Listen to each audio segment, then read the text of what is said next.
Welcome back to the channel and welcome back to another edition of the Spurs Chat podcast. Of course, the season is over. It is now 70 days since Antonio Conte left the football club. We had to wait 72 days for Nuno Espirito Santo to walk through the door. It might be exactly the same time. Many reports at the moment are stating that Ange Postecoglou is going to be the new Tottenham Hotspur manager. The Athletic have just reported that Tottenham are now close to appointing Postecoglou as the new boss. Deal for Celtic manager to make Tottenham Hotspur switch is expected to be finalised in the coming days. The 57-year-old Australian has emerged as standout candidate from recruitment process. An Italian journalist and transfer expert Fabrizio Romano has just stated that new round of talks scheduled in the next 24 to 48 hours between Tottenham and CAA agency in order to complete the agreement for Postecoglou. Contract almost agreed, waiting on the final details to be sorted, and then it will be sealed. This looks like it is going to happen. I've got three very special guests to talk about Postecoglou and everything Tottenham Hotspur. We've got channel regular Craig back with us. Craig, how are you? And give me your initial thoughts on this news. Yeah, I'm all not bad, Chris. Not bad at all. I'm a bit surprised he's actually moved this quickly. If it indeed is not just paper talk, which it doesn't seem to be on this occasion, because he said, was it yesterday, that he was going on holiday Tuesday and basically not thinking about anything else. So this has obviously progressed in the last 24 hours. I'll be brutally honest, I don't know tons about Postecoglou. I don't really watch much fish football. Obviously I'll get behind him. I'll get behind him if he announces the boss, and we'll get into it in a little while. But I'm still, if you're asking me my initial thoughts on it, I'm literally 50 about how I feel about it. In brutally honest, I don't actually know how I feel about it, to be honest. But willing to get behind him if it comes off, obviously. Gary, also channel regular Gary Maloney is back with us. Gary, how are you and how are you feeling about this news? Yeah, I'm really good, thanks. Enjoying the weather. It's finally sunny now. So I was sunning myself in the garden until you messaged me, Chris, and I jumped on it. But for me, like I said on the last show I was on, I think we do need a bit of an underwhelming manager. Like Craig, don't know much about him. I'm sure Gareth knows a fair bit. Chris, I know you'll know what he has for breakfast by now. But I know absolutely about him. But to be honest, underwhelming manager, exactly what we need. You know, we tried the Mourinho, we tried the Conte, two like world-class winning managers, 1-0. So maybe getting an underwhelming manager. Hopefully he'll get 2 years minimum, because that's what we need, and shift a few players out. But again, I'm thinking, where's the director of football? It's a bit, we're talking about a manager, no director of football in place yet. But first initial reactions is it's probably exactly what we need this time around. So in a weird sort of way, I'm actually quite excited about it. So I'm pretty pleased. But apart from his age, and I know he's won a couple of things with Celtic and stuff and other bits and pieces, I don't know a great deal about him, but I don't think that's a bad thing, to be honest. So he has won everywhere he's gone, Gary. He's won in Australia, he's won in Japan, and he's won in Scotland. But of course, I think a lot of people are worried about where he's won these competitions, and it's not in Europe. No Australian manager has ever managed in the Premier League, and it was the first ever appointment in European football when he was appointed as Celtic manager 2 years ago. I'll come back to you on that, Gary. We've also got channel regular Gareth with us, who of course is a football coach. Gareth, how are you, and what are your thoughts on this news? All good, Chris.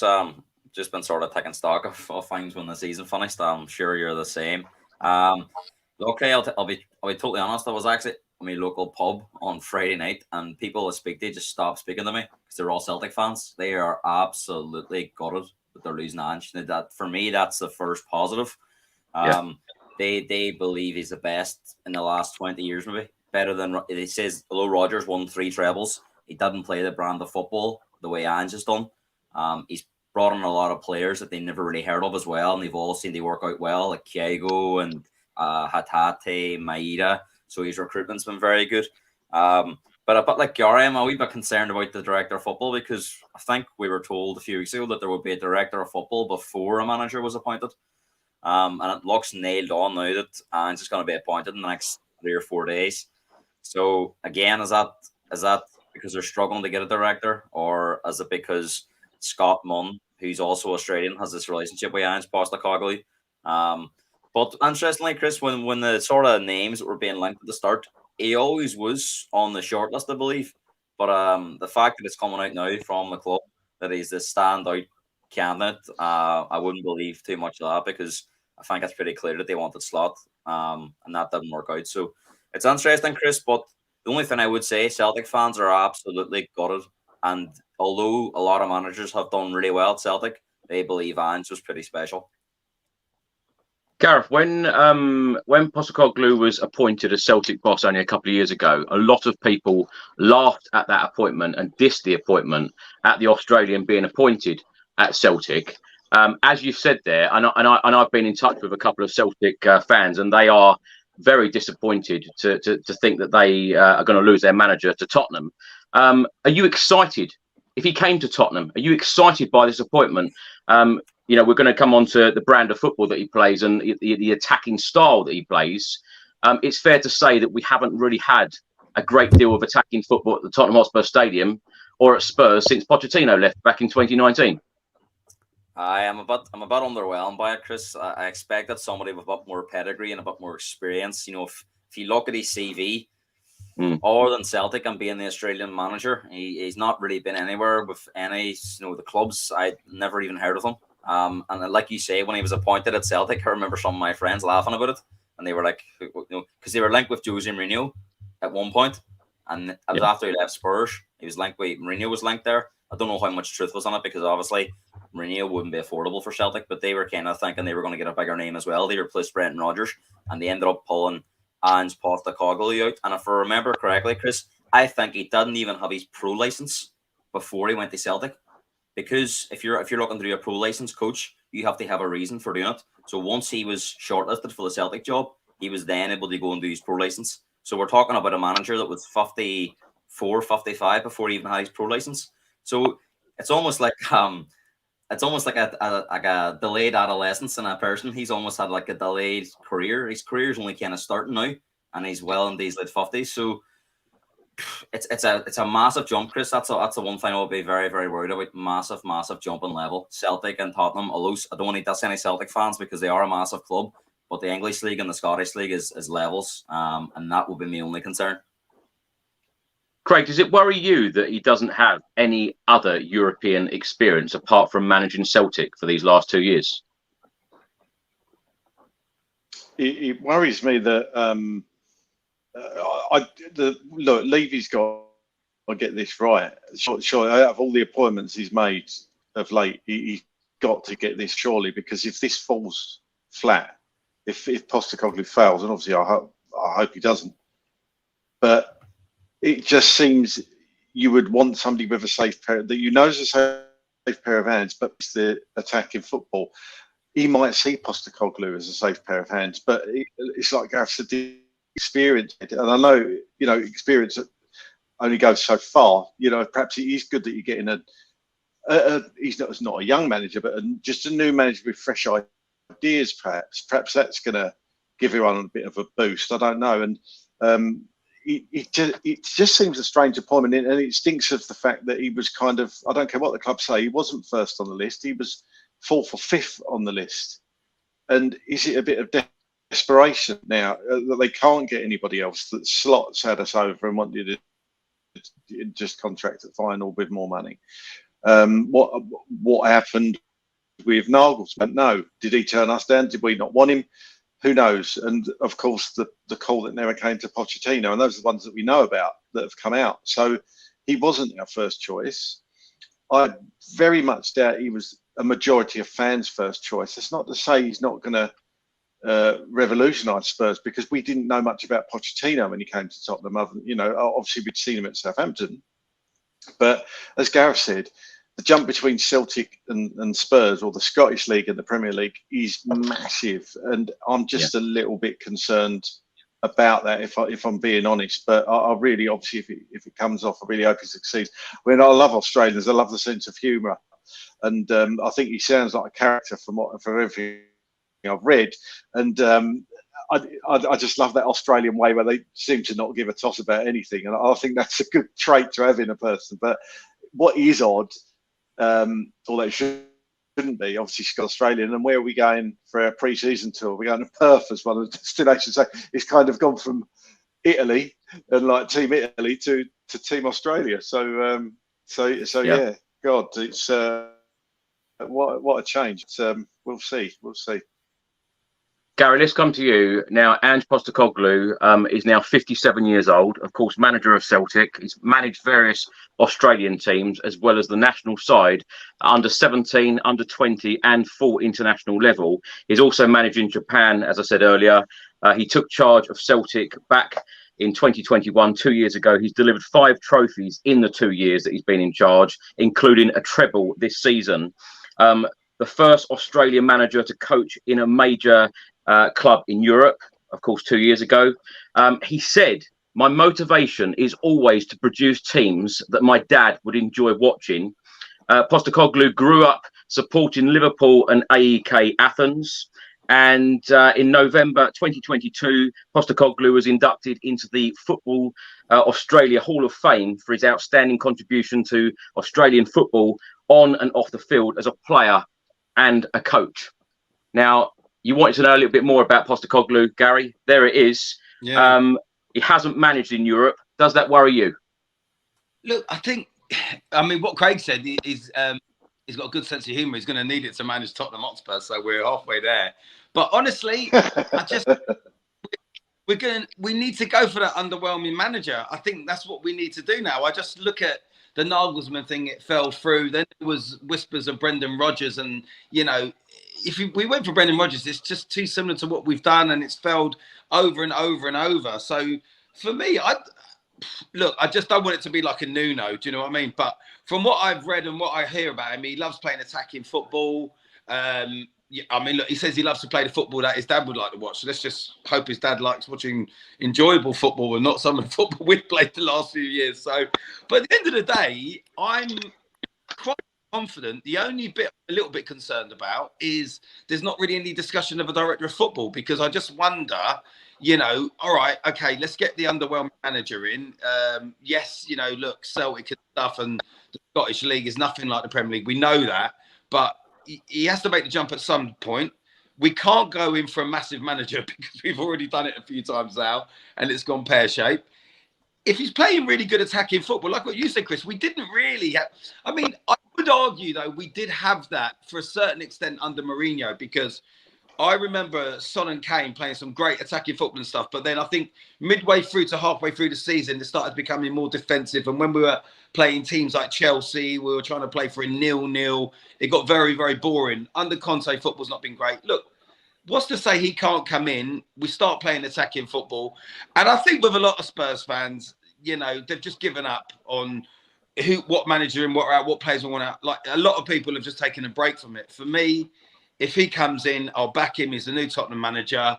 Yes, he'll be underwhelming, but like I said on your show last time, that's exactly what I think we need. So then there's no expectations, clean slate, in he comes, give him a 2-3 year contract and see what happens. But get a director of football in. That's what we do need to do. So, but yeah, I'm happy enough with it. If it happens, it's not confirmed yet, obviously. So we could be back here again in a couple of days talking about someone else. Did he win the Asian Cup or something as well? Did he? In 2015, he won a cup with Australia. Yeah, I can remember there being conversations about him on TalkSport, and I think Alan Brazil was actually making jokes about him before he went to Celtic, and that memory serves me right. I'm actually starting to remember a few things about him now. I think let's just see where we go with it. If he is appointed, like what Craig said, you've got to get behind whatever manager it is. Do any of you think it could be as disaster as much as Nuno? Well, we're going to find out, aren't we? Who knows? I mean, yeah. The thing is, Gary, what I would say on that, if you go back to 2014, and Gareth, let me come to you on this. In 2014, Mauricio Pochettino was appointed as Tottenham Hotspur manager. Who was excited about that appointment? I don't think many people were. No. But I think it was kind of different because we had seen him with Southampton, and there was, he had a season and a half at Southampton, did he? And they played some really good football, had some really big results. I've actually there's a Celtic fan on Twitter that's really had a go. They're not happy at all. These Celtic fans they're touchy at the minute. There's a few saying we don't deserve him the way we're talking about him here. But tell him don't worry, he might be back with them in 6 months anyway. You know. But we don't want to offend any Celtic fans. I think they're picking us up wrong. We're just looking at the facts. Pochettino had experience in the Premier League, and it was kind of different. The Nuno thing as well. He had experience in Valencia, didn't he? And he was at Wolves for a few years. And to be fair, I didn't think it was the right appointment at the time. But this is really left field, Chris. Somebody says there on the Twitter he's been a coach for 26 years, but the point we're making is, apart from Australia and Celtic, they are 20 years or at a very, very low level. And even if and so much of Celtic fans, will say they're a massive club, which they are, Scottish League and the English Premier League is completely different. If you want any confidence, I suppose, I remember watching them in the Champions League against Real Madrid at home for 60 minutes. They were outstanding. And I think just fitness and Madrid improved as the game went on, and they ended up scoring the first goal. It was a different game, but for 60 minutes, they were very, very good against Real Madrid. Away at Shakhtar, they played very well, should have won that game. They were a bit unfortunate in their group stage with some of the results they had because the performances probably expected better. But the style of football, Chris, is definitely one thing that the fans will like about him because it is pretty much, heavy metal attacking football. And, I wouldn't call myself a Celtic fan, but this season when they've been on TV, it's usually a Sunday at 12 o'clock sometimes before the Premier League game starts. I would tend to watch them, whereas before, under different managers, I would never have watched them. So that's definitely one thing. And then the fact as well, they were a wee bit worried after Rodgers left.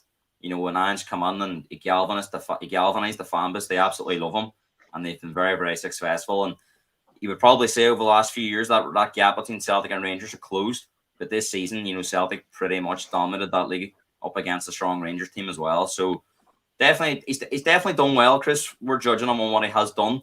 But in the places he's been, he's had success. So I suppose it's a big test for him as well.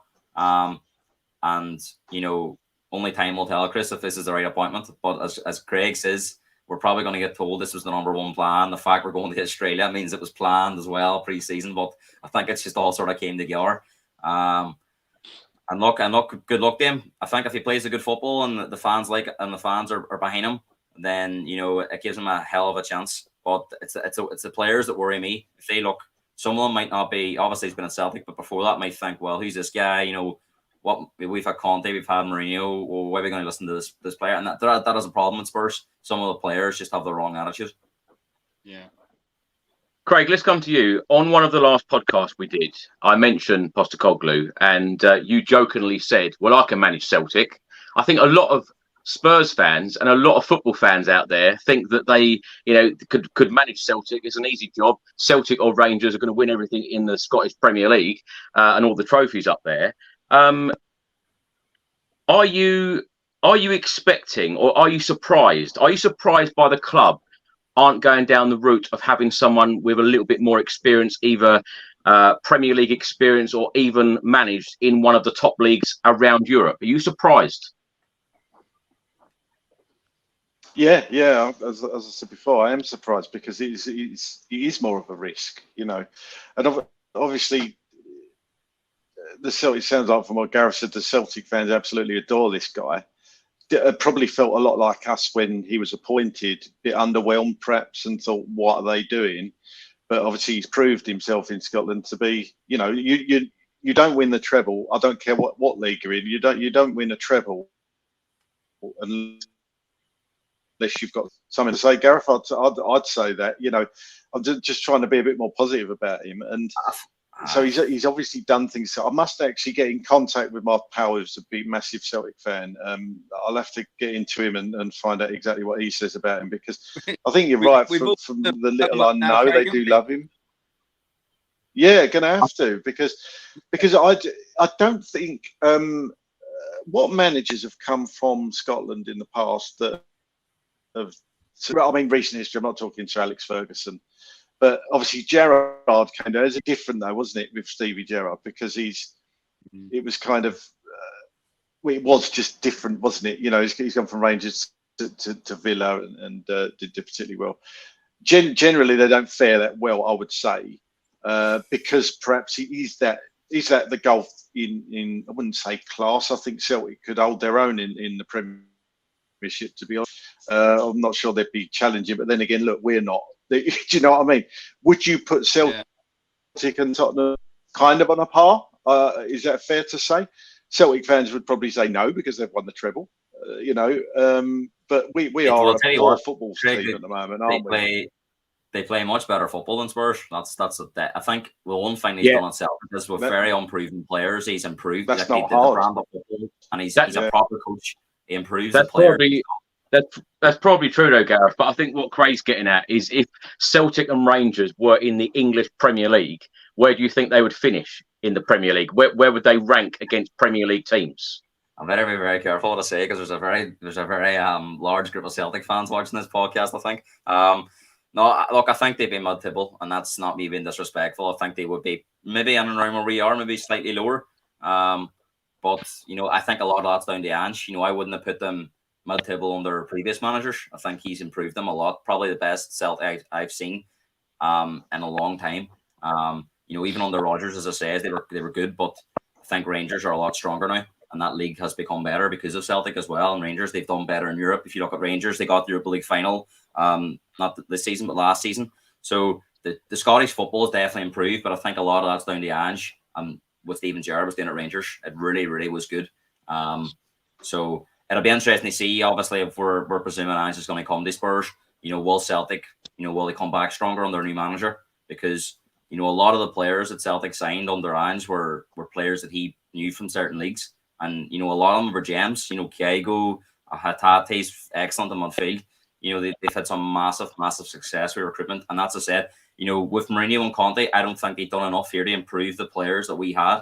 I think Ange is very, very good at improving players. A proper coach. Not someone's going to sit back, time waste, play for draws. I do believe whoever we play next season, Ange will be thinking, we can beat them because he does play that kind of football. I've got to admit, I can always find facts and I can always try and turn things into a positive. And I have found a lot of positive things about Postecoglou, but I do worry about the lack of experience in European football, the lack of experience in the Premier League.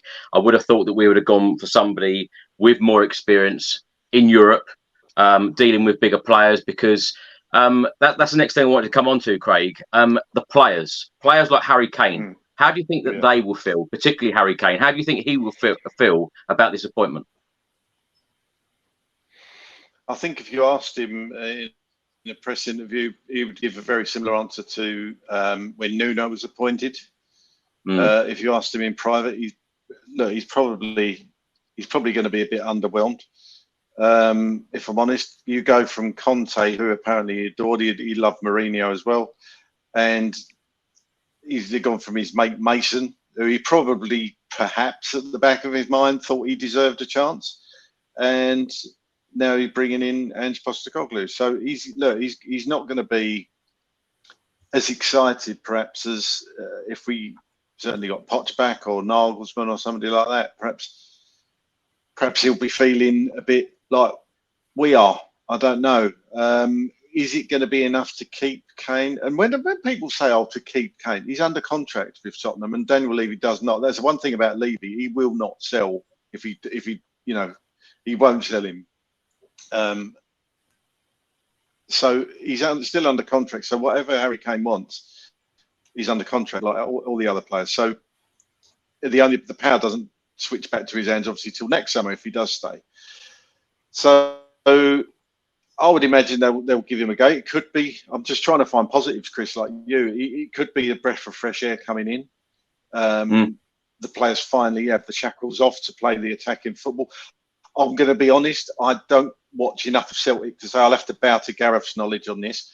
I don't know. I couldn't compare Celtic. Would you say, Gareth? I don't know if this is right.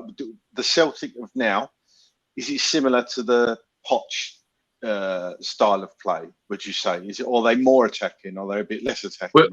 We'll come on to that in a second. I genuinely don't know. Yeah, we'll come on to that in a second. Gary, it's fair to say whoever comes in at Tottenham, whether it's Postecoglou or somebody else, this is a massive job at the football club, isn't it? The job list, the to-do list is absolutely huge. A couple of you have touched on it already. No director of football. If Postecoglou is appointed in the next couple of days, would you expect the football club to go without a director of football again? You know, with Tottenham, anything's possible, Chris. I mean, you know, it just makes me laugh because I don't think any of us feel entitled and stuff. But here we are talking about a manager that's won the treble. Okay, albeit he's won stuff in Japan, he's done this and the other. But we are a mid-table team out of Europe. You know, there's nothing really that exciting about Tottenham Hotspur. I mean, he could stay at Celtic. I mean, has he got Champions League football there? Yeah. Right, so he can stay at Celtic. He's got Champions League football. He's just won the treble, albeit it's Scottish Premier League, all the rest of it. But Tottenham are in a bad place at the moment. Other than the stadium and the fancy pints that you can press and go up, what else do they have? Harry Kane, maybe. Son didn't have a great season. And all the other players are terrible. Most of them are absolutely awful. We're a mid-table team and we're out of Europe. So I think if we get an underwhelming manager, that's exactly what we should get and what we deserve at the moment. I don't really think we can really ask for much more, if I'm being completely honest with you. That's what Tottenham are. So I think where we are at the moment could be just the right fit for him to come in. And if he does play this exciting, you know, front foot, flowing football and stuff, do you know what? It might be just what we need. You know, he might take in fact, I'm sure he will take the domestic cup seriously. I'm sure he will. He's not going to look at them like what Conte did so much. And even to a certain extent, what Poch did. I think he's going to look at the Carabao Cup. He's going to look at the FA Cup. He's going to think, do you know what? I've got an opportunity here to win a trophy at Tottenham Hotspur, what no manager's done in a long time. And I'm going to go for it. I'm going to sort the players out and I'm going to do it. I think it could be a good thing. I'm just trying to pick out the positive and, you know, try and stay positive with it. I think if we bring him in, then we may go for the domestic cups more, which is what we really need to do this year. But are we going to appoint him without a director of football? We probably are, if I'm honest with you, because that's Tottenham all over. You know, really, we should be doing a director of football first, Chris. You know, I'm sure we all agree. But that Tottenham never do anything easy, you know. So I just think, like most fans now, whoever it is, just get it done, because I think everyone's sick and tired of putting on Sky Sports every other day and there's, you know, we're linked with someone else. It's just getting too much at the moment. You know, we are a little bit of a laughing stock. So let's get a manager in, whoever he is, and then at least we have someone, you know what I mean? Gary, what's the expectation for any manager next season, particularly that we've finished 8th, no European football, no trophy in 15 years? Are the fans going to expect a certain level of playing style, a certain level and a position in the league table? You're already talking about trophies. Yeah, I think the fans would look at that. I mean, he probably gets a free hit for a year, but I think the fans would be happy enough, and me included in this, to go, like, you know, Chris, look, I was at the last home game. That first half, right, just touching that really quickly, that was the best first half Tottenham played all season. We played some great football. And in the back of my mind, I was thinking, if we don't get a second or a third first half, we could lose this game. But I was still happy with the way we played in the first half. The second half has been too much this season. So when you touch on what the fans would expect, I think they would want and they would expect attacking football, the teams to go for it for the whole 90 minutes and not give up after the first half, and have a go at the domestic cups, you know, try and get into a semi or a final of the Carabao or the FA Cup. And league position, I think any Tottenham fan would be happy finishing, whether it be 6th, 7th, or out of Europe again, if we maybe got to a final. I mean, if we won a trophy, I don't think it would matter where we finished. And if we didn't win a trophy, if we finished in the, you know, the top 6, even possibly 7, but that opinion is divided, I think that would be... Surely though, Gary, this managerial appointment is about taking the club forward, about progressing the football club, not only playing a good style of football, but progressing the football club by getting us back into Europe. You're talking about 7th and 8th place already. But if we get to a final or win a domestic cup, then I think that would be more than acceptable as a fan. And I think most fans would take that. If, you know, if he came in this season for us and we finished 8th or 9th, but won the Carabao or the FA Cup, I think that would be a massive achievement for him. And I think a lot of fans would be happy with that, you know? I've said this many times before, you know, like half the time, what is the point of us being in the Champions League? we don't do nothing in it. And most of our best players we've got when we've been outside of it.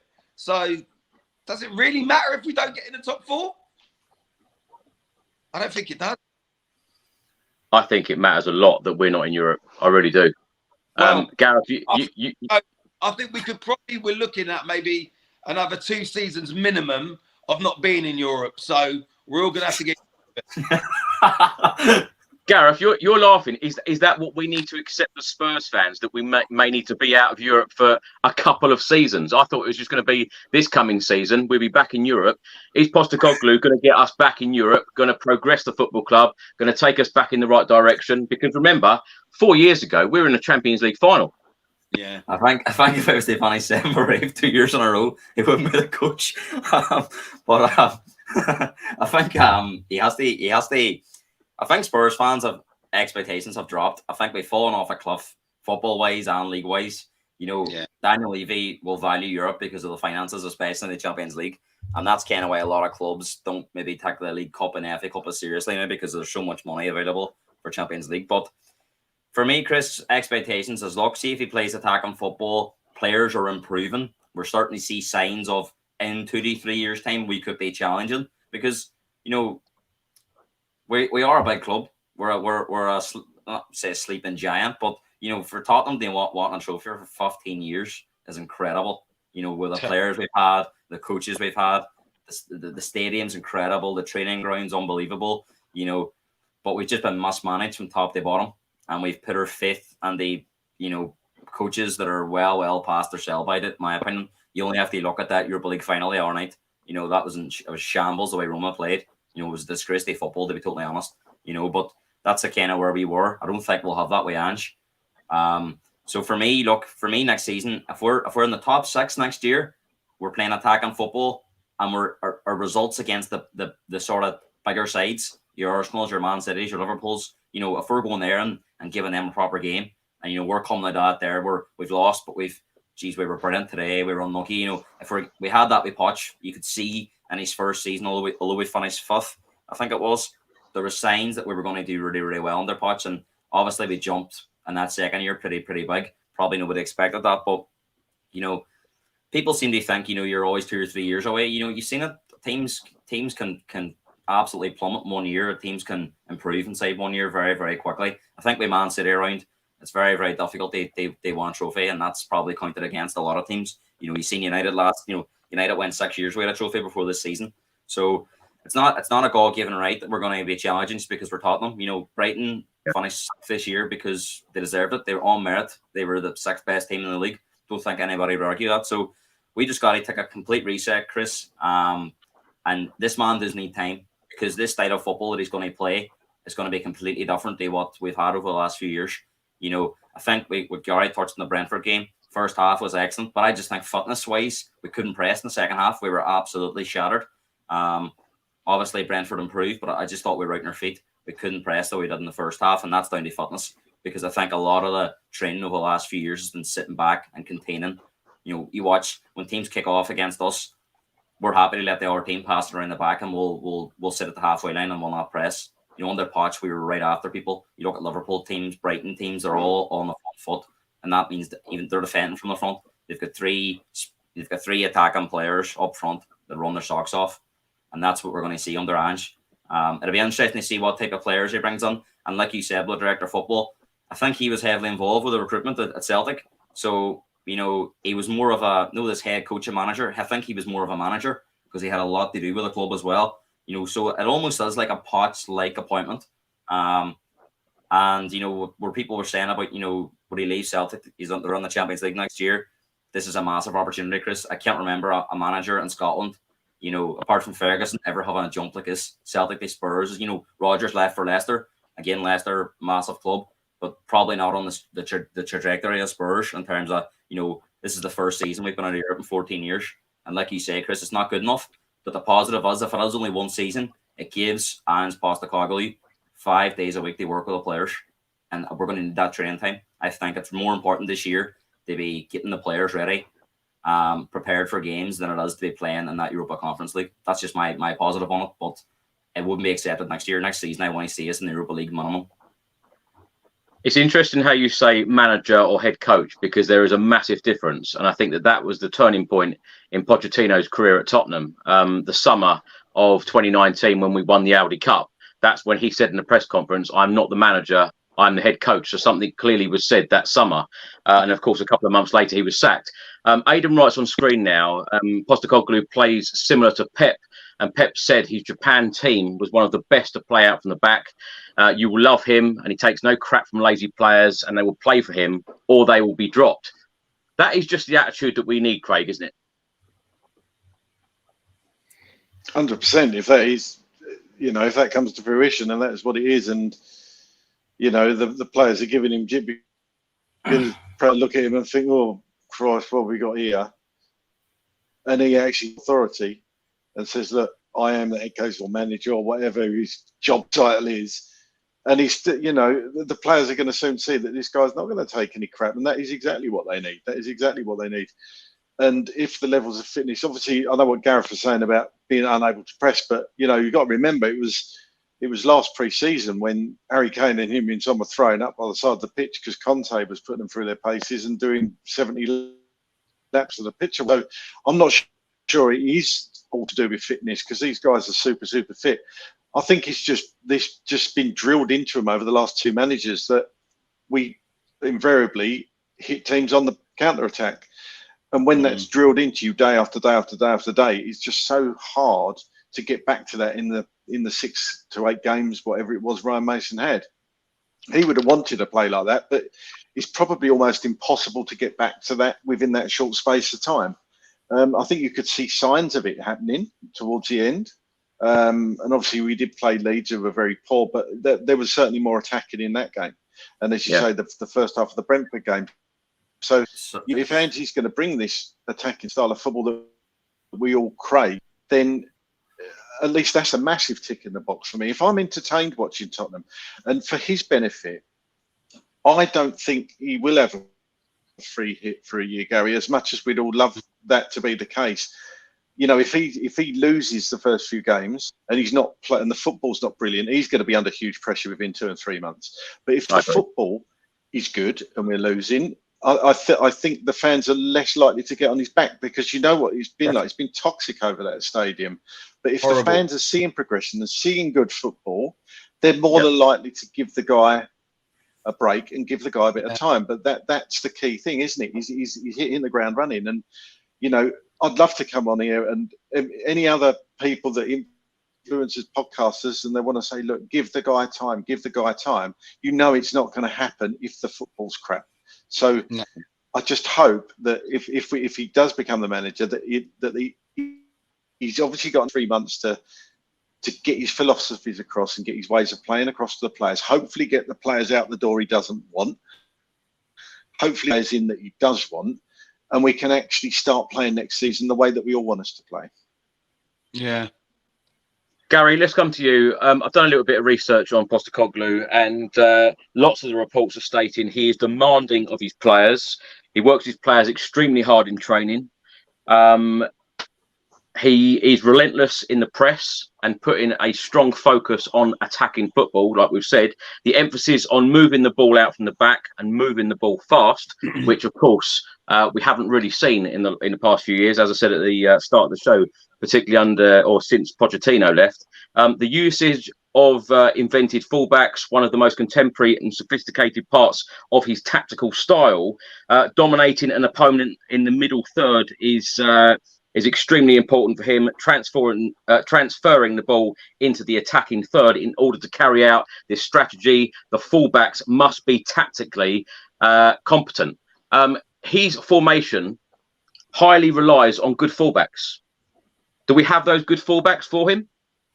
Oh dear! Listen, this is the problem, right? It's all good and well whoever we get in, but obviously we need to get some players out. But let me just touch quickly on that Brentford game, because what I would say on that second half, I do agree with you, Gareth, to a certain extent with the fitness, but also I think Ryan Mason was just outfought by Thomas Frank. I don't think Ryan Mason knows what he's doing, and I don't think he really knows what to do with it. And as soon as he made a couple of half-time changes and stuff, and he was out fought. And that was the problem with Ryan Mason in that Carabao Cup final.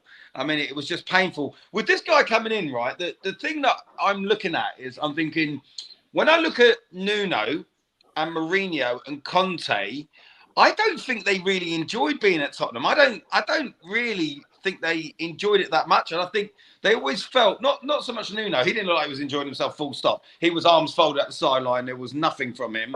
Mourinho and Conte, it was like they were doing us a favour. If this guy comes in, it might not feel so much like that. It might be more like, you know what, I'm glad I'm here. I'm going to try and get these guys playing good attacking football. But if there are lazy players, you know, like the likes of Dyer and Sanchez and people like that, they're not going to get a look in. And it might be exactly what we need. And like what Craig said, look, all we want at the moment, we're not asking for much. We just want a whole 90 minutes of what we saw in the first half against Brentford. We had glimpses of it when we played Leicester at home when Son came on. And apart from that, we've not had it all season. We stuck with the team because we're Tottenham fans. But honestly, Chris, you know yourself, you've been up and down the country, home and away. There's been hardly any exciting games to watch. So as at the moment, if this guy's come in, yeah, all right, I know he's done stuff in Japan and he's won the Asian Cup and it doesn't mean nothing in the Premier League. I get that. But, you know, he has to start somewhere. And maybe, just maybe getting him in and seeing how he goes and what players he gets in and out, maybe we might start, you know, liking the club again. Because at the moment, Chris, I don't think a lot of fans love Tottenham Hotspur at the moment, you know. I mean, even that final game, I watched sort of glimpses of it, but I was so annoyed with them with the game before that and the Liverpool game. I have found it really difficult to watch Tottenham this season, you know, and I really mean that. And I don't just mean going to the games or watching the games on TV. I mean, watching any news coverage about them. You know, it's just become very, very difficult. And I've never, ever been like that as a fan for the 40-odd years. But this season in particular. So I think it might not be a bad thing with him. That's all I'm saying. You know, what else can we do? We've just got to hope and pray, haven't we? Gary, back in 2021, when he was appointed Celtic boss, he went alone. Now, managers like Antonio Conte, it was extremely important that he took a whole backroom team with him. Postecoglou went alone. Do you expect him to come alone this time and perhaps have someone like Ryan Mason as his assistant? Well, listen, there's no talks of director of football. Maybe he might come on his own, you know. And maybe, I don't think Ryan Mason is always going to be there or thereabouts. But look, maybe it's not a bad thing. I don't think Ryan Mason is up to the job. He's you know, we've all seen that. He wasn't first time around. He isn't second time around. But maybe, you know, as a number two and stuff, and he's been there since he was a kid, and it's maybe not the worst thing in the world. But look, Chris, you know, we could talk about him coming in. We could talk about direct football. But these players, Chris, honestly, all said and done, these players, these defenders, some of these midfielders, they're just not good enough. If we don't get them out and change pretty much 85-90% of his team, we're not going to progress and we're not going to get any better. And it doesn't matter what formation he plays or what he says to these players. You're not going to make Sanchez good. You're not going to make Eric Dyer good. No one can make them good. It's impossible. I just want to come to Gareth on the tactical side of things, and I'm going to ask you all a final question before we go. Gareth, many reports that I've read have stated that Celtic press aggressively, often high up the pitch, having lost the ball. They rank among the top for duels, tackles and interceptions. Postecoglou plays a 4-3-3. What can you tell us tactically about Postecoglou? What can we look forward to? Look, I think every Spurs fan, if they're looking for like a preview, should go and watch the Celtic Real Madrid game this season at Celtic Park, because see, for 60 minutes they absolutely hounded Real Madrid. They had the post, the bar, keeper made saves. Madrid could not cope with their press. We're talking about elite players against players that Ange improved their game on the day. You know, player for player, Real Madrid have far stronger players, but in that game there was a massive closure of gap due to Ange's coaching. So that was very impressive. I just think after 60 minutes, fitness-wise, you expect Real Madrid players to be fitter at the level they're playing at, but more experience. And the first goal sort of crippled Celtic. But, you know, Celtic could have been 3-0 up in the first half. And we're not talking about half chances. We're talking about great chances. You know, and that was impressive. When we're talking about the fullbacks there, you know, I think the fullback situation's improved in the last sort of season or so. You know, I think Spence is going to come back. It's going to be a big plus. Porro, although he's shaky defensively, has shown great glimpses going forward, but I'm not sure again if he's able to play in a back four. You know, he seems very much attacking. You know, it's funny, like I think he scored more goals than Kulusevski this season. And I think he only played, the last he only really started playing from March. He scored 3 or 4 goals, I think, Pedro. So, he's got an eye for a goal. Udigo has been doing well in Italy for Udinese. So, again, I'm sure he'll make a difference coming on. I think the likes of Ben Davis need to get moved on now. He's been a great servant, but I just think he should be moved on. Sessegnon too injury prone, and the times he has played, I've not been convinced. Haven't seen the Sessegnon at Fulham. I think it's time for him to move on. Yeah. So obviously we probably need another left back, Chris. They sort of match with Udigo.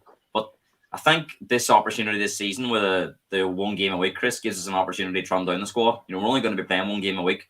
So you've seen it this year. If you're lucky, if your best 11 players can play every week, because Newcastle this season had very little injuries. Arsenal to a certain extent last season.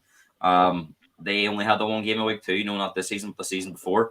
They really not name the same team every week. So there's not a need for 22 players. For me, we should be looking at making a strong 15, 16 squad. Some of the younger players, probably send them out on loan, because there's obviously not that opportunity to play in Europe this year. I'm glad you've mentioned the younger players, Gareth, because I feel ever since Pochettino left, the younger players have really suffered. A number of the younger players have left the academy. They've wanted to leave the academy. There are some in the academy at the moment that do want to leave the football club because they feel that getting game time in the first team is a long, long way away. They just simply haven't been given the opportunities. It was great to see a couple of the youth players come on at Leeds on the final day of the season. That is really important to a football club, isn't it? That Postecoglou or the new manager comes in and integrates a lot of the younger players into the first team now. I think it will. I think he definitely will do that. You look at it when a player comes through the academy, you have that emotional connection to them right away. You're always rooting for him, because when Harry came on the scene, obviously he's done unbelievable things for the club, but you always were behind a player like Harry because of where he'd been, and he was a Tottenham man, and certainly extent we had that with Harry Winks for a few seasons, although in the end his credit was used up for many poor performances. But I kind of think it's a 50-50, Chris. Our setup at the minute, it's not good for you. The toxic nature of the club. When Poch was there, it was a great place to be. After Poch left, Spurs could have hired any number of managers. Everybody would have wanted that job. Now it's not so easy to get a manager on, and I really do think we touched on the ownership a few times this season, but take out the ownership, chairman alone, I think Daniel Levy has run out of chances, because if this wasn't to work, it's pretty evident that a lot of managers don't want to work with Daniel Levy and Tottenham at the moment, and almost comes a point, no matter he's good friends with Joe Lewis, he's got a share in the club. If you can't perform your duties because no one wants to work with you, then you will have to be removed, and that's kind of where we're at the moment. I do think he could be in big. This is almost like his last chance, because if this was to go wrong and he's sacked after 10, 12 games because he's completely out of his depth, we're hoping so that's not the case. But where does he go then? I don't see an R manager looking for the job, because it's just going to be an R circus again. So this is massive for Levy as well. I think this has got to be made right, and the whole structure of the club needs back to the way it was under Poch. Chris, we always played attacking football, even when we weren't great. We always played attacking football, and the fans will get behind that. It's very, very hard to get behind what we've been doing the last 4 years, where it doesn't matter who we play. It could be Portsmouth in the FA Cup, and we struggle because we're not coached properly. We're all about, and Craig touches on them pre-season runs. I remember seeing it at the time, and it looked great, but I never seen it for 38 games this season. Where was that pre-season trend in any of our games? Because all we did was stand off teams. So I don't know why we were even doing that, because it was completely different to how we played throughout the season. So we need to get back, and the main thing is as you touched on, Chris, Ange is very similar to Pochettino. I don't think he'd be too interested in how many times we can run the pitch. It's more about sprints, proper closing down, sprints, short sprints, and that's what we need. That's the modern football. That's the way it is. So in that regard, Chris, I'm excited, because I do think if he gets time, then maybe something could happen with him. So for me, I'm just glad that we're going down almost like a Tottenham route. We're going for a Tottenham style manager, and that's something that's been needed for a long time. Well, Aidan writes here, Age of Ange documentary made me believe in him when he was appointed at Celtic. 30 minutes, give it a watch. So thanks for that. We will all check it out. Final question for you all. And I say question, there's a number of questions into one. Craig, let's start with you. Now, if Postecoglou is appointed as the new Spurs boss, what players do you think he will want to keep at the club? What players do you think he will want to offload? What players coming back from loan spells do you think he will keep, if any? And lastly, what do the club need to do differently under this next manager? Well, I'll answer the last one first, and I think that's probably the easiest one to answer. Is let the manager do his job and get the players in the months, and that is, I know that's so simple. We all know the last 3 or 4 years it's not been like that, and probably after that, and it's just the fact that we had Poch working miracles with what he had. Actually, it made us believe again. So I think the bottom line is Levy's got to keep his nose out and let the director of football, or Ange, if we're not having a director of football, apparently we are, but just let them do it. Let Scott Munn do it. Trust their process, and just let them do it, and keep your nose out and actually get the players over the line that the manager wants. As for the players that he's going to want to keep, obviously I don't fully know the sort of player that he would like. Gareth's probably better employed to answer that, but it's the obvious ones for me. I would imagine he's going to want 100% keep hold of Harry Kane, Heung-min Son, Kulusevski, Romero. If he likes the young players, Jed Spence might get a look in. Udogie, I read some good things about him. People glowing reports that he was the best left back in Serie A, so it'd be good to see what he can offer. As for everybody else, I think I'd like to think he's going to come in, apart from your core players, that everybody's kind of either playing for their place or they're going to be out the door. Chris, I think that's got to be the way in any football club. If you want to, competition for places, play with the pressure that Conte said we can't play under, but it needs a complete and utter overhaul. I think the main thing, the ones that are on loan at the moment, if he doesn't want them, cancel their contracts. Just get rid of them, sell them at a low price. No matter what you got to do, trim the squad. It's like you said, we keep everybody happy because we're not in Europe this year. We're going to have a smaller squad. So what's the point of these players being on loan? Their value's decreasing anyway. You're not going to be able to sell them for what you want anyway. So just somehow get rid of them. And hopefully the new director of football can do that, and we can kind of have a more compact squad. But also let the academy boys come through like we've seen. That was great to see those 2 young lads get a game at Leeds. So I want to see more Alfie Devines, that sort of players. So if you say Angie's going to do that, then brilliant, absolutely brilliant. I think it's fair to say, Craig, that the most obvious positions that Postecoglou or any new manager coming in, it's got to be a new goalkeeper, particularly after Hugo Lloris's comments yesterday, and a number of key, decent centre-backs. Yeah, absolutely. Yeah, apologies if I missed that part of the question, but yeah, we need to get a decent goalie. I would say within the first couple of weeks of June, so they can start bedding in. But I'm sure that's, after what Hugo said, like you say, that's going to be high on the list of priorities. Gary, same questions to you. Players in, players out. Do we keep any loan players? Does Postecoglou want to keep any loan players? And what do the club need to do differently? Bearing in mind that we've appointed 2 win-now managers previously, Jose Mourinho, Antonio Conte, haven't quite got over the line. We've got no European football next year. What do we need to do differently, in your opinion? Oh, dear. Well, I can't really talk on behalf of him because I don't really know him as a manager and what he will do. Whereas I knew a lot about Mourinho and Conte and exactly what they're going to do with him, it will be totally different. But from a fan point of view, I just want to see attacking, exciting football. Oh, God. Oh, yeah. Can you imagine? I mean, that was a strange one as well, wasn't it? But look, for me, I just want them games to start where we just start on the front foot and we just play attacking football. How many times this season would we go 1 down and then start to play? I mean, it was so frustrating. Or we would take the lead, go 1-0 up, and then sit back.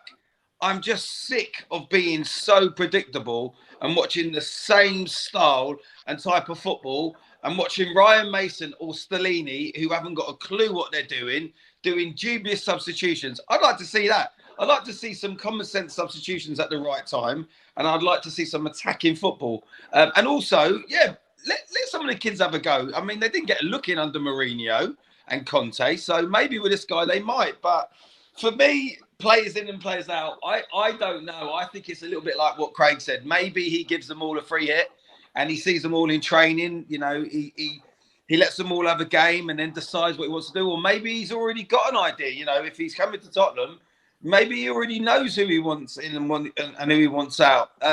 Is he going to have the patience and stuff for players like Ndombele?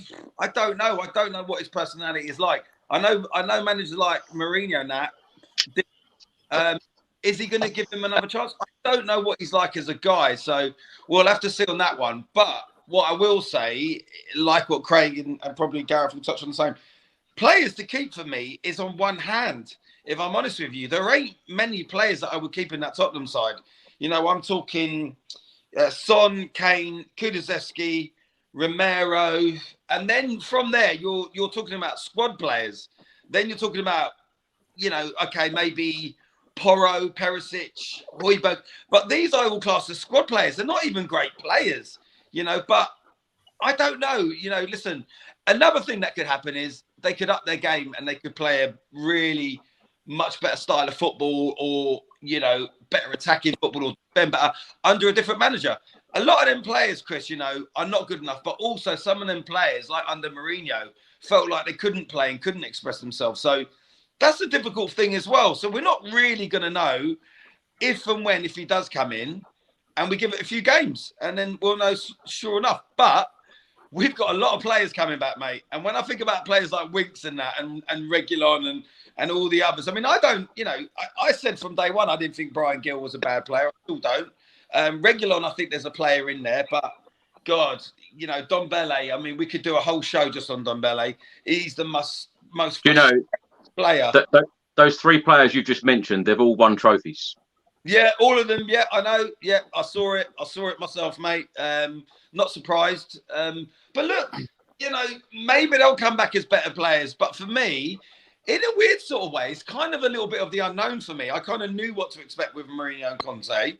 But with him, I don't actually really know what to expect. And I don't know what team he picks and what players he does get out and gets in. But mate, look, maybe that's not a bad thing, you know. Maybe that is not a bad thing. So, but for me, in a nutshell, I just want Tottenham to start on the front foot and give us some enjoyable attacking watching football, because we haven't had it for about...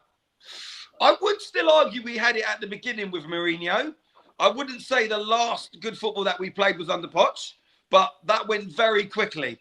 And since then, there hasn't been any. You know, that last season, Chris, man, I mean, God, Craig, you and me, I don't know how many times we were on WhatsApp, effing and blinding and going absolutely mental. Gareth, I've spoken untold times with you. Chris, I've annoyed you till early hours. I mean, it's been one of the most frustrating seasons for Tottenham. Then since I remember when Tottenham were really bad, you know, and I mean really bad, but it's never felt as bad as it is this season, only because when Tottenham were really bad, and I mean we had to bring Klinsmann in and stuff like that, and we looked like we were going to get relegated, and the season one we won the FA Cup in 91, Chris, we were awful in the league, but we were still playing attacking football and going for it.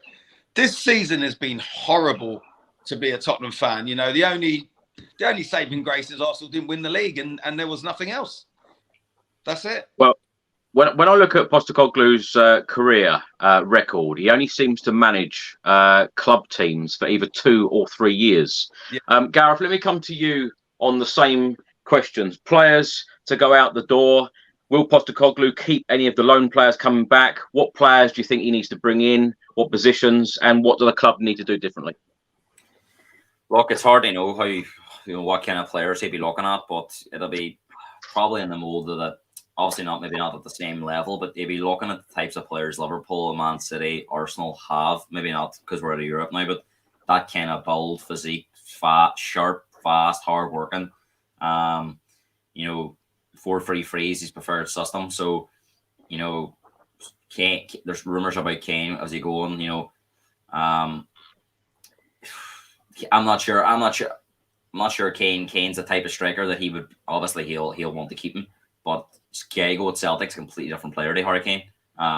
You know, I think that'll be the obvious one that's already been linked that we're after him now, but that's probably just paper talk. But Thiago, I would expect Thiago to move this summer anyway because he's been absolutely fantastic for Celtic. I'm sure there's a lot of Premier League teams looking at him. If you look at the lad of Brighton, Matoma, that's the kind of players that Ange likes. You know, on the Premier League, I'm trying to think of someone. That's the kind of players he bought at Celtic. Obviously, again, you know, Matoma came out of nowhere for Brighton, but I think he was playing in Japan as well. So he's got a depth of knowledge of that market. But players, you know, we're talking about players here on loan that have been on loan for a very long time, Chris. You know, and Ndombele, Lo Celso. I think it is time just to cut contracts because, you know, they've been here that long. You know, I don't really see how we're benefiting having them out on another loan because obviously the club don't want them. The managers that have been here don't want them. So we're only really saving wages. But, you know, again, I just don't see the value in that at all at this stage. You know, if somebody's been on 2 or 3 loans and it's worrying that the teams that been on loan, they don't want them as well. You know, they've seen enough of them. They say, you know what, you know, we don't want them. I think the one that's out there that you mentioned there, Chris, was Brian Gill. Again, I don't think he's a bad player. I just don't think he should. I just don't think he shoots a Premier League, Chris, and that's being brutally honest. You look at someone like Lamela. You know, we miss a player like Lamela. He was always hassling people on the front foot, pressing. You know, he was vital to how Poch played. Poch absolutely loved him. You know, that's the type of player with Ange be looking for. That kind of player, obviously a lot younger now because Lamela's older, but. You know, we got a really bad deal there. You know, someone that does the scouting should have looked at Brian Gill, his physique, how he plays. He's just a Spanish league player, and that's just the bottom line of it. He's not an English player, and I don't think that's going to change under a new manager. I just do not think he suits this league. He's always on the ground, and again, he doesn't go down easy. I don't think he dives or anything. I just think he gets pushed off the ball too often. And unfortunately, just not ready for the Premier League. And I would try and get some money, but I think we will get money for Brian Gill. I think he is one of the players we will get money for. But I think the likes of Reguilon and Ndombele, Lo Celso, Winks, it's just they were selling at a very low price or cut contracts because we have to start moving forward, Chris. And you know that there's a massive cloud over the club this summer with Harry Kane. Obviously, there's a lot of rumours today about Real Madrid. For me, you know. If he wants to go to Real Madrid, I know he wants the Premier League record, and he wants to win trophies in England.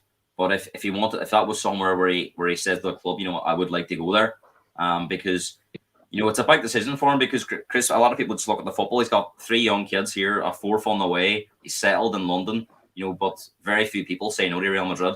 So if they were to offer us 100 million, and he says, look, I've had a great time here, I'm not going to sign a contract no matter what next season. And if we're getting them sold to a Spanish club where he can't really hurt us unless we make a miraculous recovery and we're in the Champions League in the next couple of years, then it's not really going to affect us. And it keeps his legacy at Spurs intact. So it might be one where the club might look at this now and go, this could be a good deal for everyone involved if Harry wanted to go. But I do think he wants to stay in England, and I do think he'll be playing for Spurs next season. Can I just ask you all very quickly, yes, just to give me a quick yes or no, will Harry Kane be a Spurs player next season, Craig? Yeah, I think I'm going to say yes. Gary? Yes. Gareth? Yes, but no new contract. He'll leave next summer on a free. Yeah, I'm unsure. Can I just confirm as well, when I said that Postecoglou has managed teams for only 2 or 3 years, I did mean club football. Of course, he did manage Australia between 2013 and 2017, where, of course, he won the Asian Cup, as you rightly said, Gary, in 2015. Yeah. Gareth, thanks so much for joining us this evening. It's funny, I get on a stream with you guys and we talk forever, and we're only meant to be on here for 15 to 30 minutes, so apologies for going over. Gareth, please tell everyone where they can find you on social media, what you're up to at the moment. Yeah, Gareth at Spurs on Twitter. Basically a lot of football content, a lot of Spurs related stuff, but also our stuff as well. Coaching sexuals at the minute, so teaching kids how to walk before they can run. So that's going really well at the minute. So hopefully Chris will be a lot more positive, because my Twitter this year was absolutely shambolic. It was hard to be positive at all. So looking forward to the fixtures coming out. I'm absolutely convinced of it. We're going to be playing Luton away on the Friday night football. Absolutely convinced that's going to be us, because I think Arsenal have moved past that mentality block where will not want them on the Friday night. Now they'll be looking for a shock, and who better to start the season than Spurs away at Luton. So I'm expecting that announcement on the 15th of June, I think, Chris. So we'll probably be doing a show then. So give me a shout if you need anyone on. It's always a good day seeing the fixtures. Well, Gareth, thanks so much for joining us. And I tell you what, Luton away is going to be interesting next season. It really is. Looking forward to it. Craig, thanks so much for joining us again this evening. Where can everyone find you? Yeah, on Twitter, if you want to give me a follow at DM9. Always a pleasure to jump on. Sorry, I'm absolutely knackered today. So just got back from a golf weekend, so absolutely knackered, but jumped on the stream to talk about Ange. I've said a few things on Twitter. I think it'd be great if he is appointed. I'm sure somebody, one of the great guys that writes the Spurs songs and sings the Spurs songs, come up with a variation of Down Under by Men at Work. Should Ange get the appointment, I'm sure he can spin a few lyrics on that. That would be good to see. All the Spurs fans, I'm sure that would get the crowd up. So, but yeah, always good to come on, Chris. Thanks for having me on again. I'm sure James Overdrive looking for songs. Yeah. Well, I think Ange Postecoglou, I think his name will work perfectly with His Magic, You Know. So that's fine. We need someone to replace that song. You missed singing it. Chris, I've been singing it. Yeah. See before we go, what kind of reception do you think Poch will get at Tottenham next year away? Oh, it's a tough one. That'd be interesting as well. Mixed. Yeah. Mixed, I think. Yeah. If he's still manager by then. If he's still manager by then, it could be like he might not be, March, April time of him if he's doing rubbish. So Gary, thanks so much for joining us again. Where can people find you? No, pleasure, Chris. Really enjoyed it. Just give us a follow on Instagram and on Twitter. I mean, I don't put as much football stuff on. Most of the time, I'm just terrorising Arsenal fans, if I'm honest with you. I've come top fans on every single AFTV site everywhere, and it's just giving them abuse, which that is basically my hobby, really. So that's what I've been holding on to all season, is them bottling the league. So that's where you can find me, mate. But no, thanks for having us. Look, let's see. I mean, we might be back on here again in 2 days talking about, I don't know, tomorrow, a manager or someone else. We'll have to wait and see, won't we? You know. Well, thanks for watching, everyone. Thanks for listening. And as Gary said, we'll probably be back tomorrow or Tuesday or Wednesday to discuss the appointment, to discuss somebody else. Who knows? But just look out for the announcements on this channel. And thanks for watching, everybody. We'll see you on the next one. Until then, come on, you Spurs.